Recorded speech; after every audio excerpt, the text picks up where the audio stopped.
Welcome to The Explainer. Today, we're jumping right into the profound teachings of Guide Xufeng, the founder of Life Chan Yuan. Since you're already familiar with the broader contours of this philosophy, we're going to dive headfirst into unpacking his bilingual text, Life Should Be Spent Like This. We'll be mapping out Xufeng's exact framework, neutrally moving step by step through his ideas on earthly existence, moral behavior, and ultimately, his very unique cosmic architecture. Right out of the gate, the source material presents this fundamental distinction that completely anchors the entire philosophy. Notice the deliberate capitalization difference here? We've got the lowercase life and the uppercase life. According to Xufeng, that lowercase life refers to our everyday earthly human experience, our few decades here on Earth, which he notes cannot be purchased at any price. But that uppercase life, well, that represents a much larger, eternal, and unlimited essence. So the earthly life is really just a short journey, a brief process for the eternal uppercase life. Okay, let's dive into this. Section 1, Earthly Experience, and how that translates into courage and optimism. Xufeng places a massive premium on rebelliousness and courage. He argues that to truly experience a valuable life, you literally have to break free from the bondage of other people's thinking. And he uses this incredibly vivid metaphor of a jumble. Breaking new paths in the wildness of life might leave us wandering, and it might literally make us black and blue. But the text is crystal clear on this. Avoiding risk and playing it safe, not the goal. Embracing the bruises of the unknown is absolutely crucial. It's what makes the journey worthwhile. Now, this rebellious spirit demands some absolute imperatives. The philosophy insists on an unyielding, almost aggressive optimism. You must actively despise cowardice, laziness, and pessimism. In fact, Xufeng writes that you have to march toward the brightness and never ever compromise to the darkness. Even in the absolute last minute of your earthly life, as long as you're still breathing, you are expected to be climbing toward the highest peak. For sure, there is zero room for despair in this framework. Moving right along to Section 2, Serving Humanity, and the concept of finding the like-minded. In this framework, solitary self-improvement just isn't going to cut it.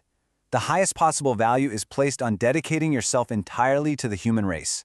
The source material frames this not just as some moral duty, but as a highly practical mechanism. It claims that by bringing brightness, hope, and happiness to others, you're actually unlocking great wisdom for yourself.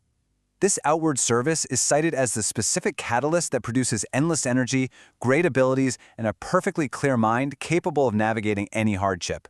And you aren't supposed to be doing this alone. Xufeng places a huge emphasis on community. The text specifically instructs followers to find like-minded souls, people who literally share the same vibration frequencies. It explicitly warns that traveling through life alone, without good teachers and friends, will pretty much guarantee a miserable, boring, and dull existence, what the text dramatically calls a lament. Group happiness, according to Life Chan Yuan, is the only real happiness. All right, Section 3, Absolute Purity. We're entering a fascinating battle of light versus darkness here. So what's really interesting here is the intense moral binaries Xufeng presents for our daily conduct.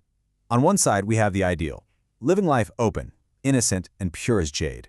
He writes that even when you hate someone, you have to make it completely open and above board. Total, absolute transparency. On the flip side is the condemned behavior. Anything furtive, secretive, or involving conspiracy. The text states that doing things secretly is literally selling our lives to the monster. It's described as a stain that cannot be washed away in a lifetime, one that completely ruins your chances of salvation.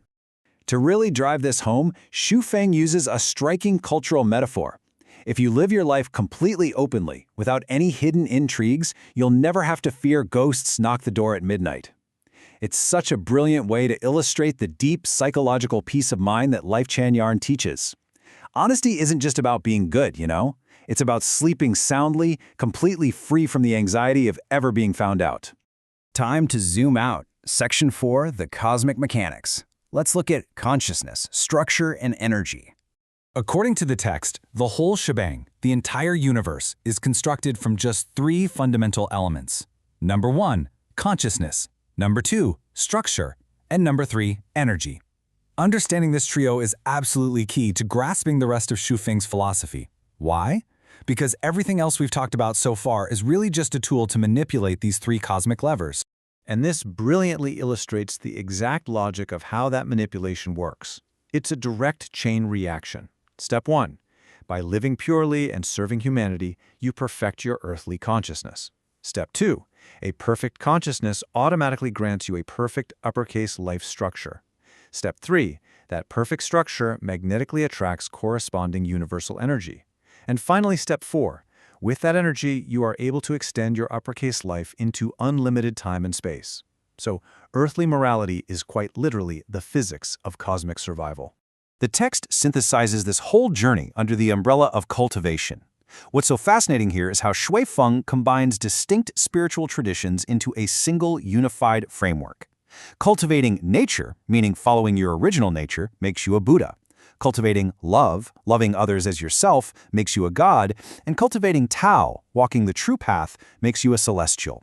In Life Yuan, these aren't competing religions at all. They're just different angles of aligning with the exact same universal mechanics. Which brings us to the climax. Section 5, the ultimate goal, the Life Yuan era. So, what does this all mean? Well, the crucial point relies on one uncompromising rule. Whatever consciousness we have corresponding life, existence style, and space.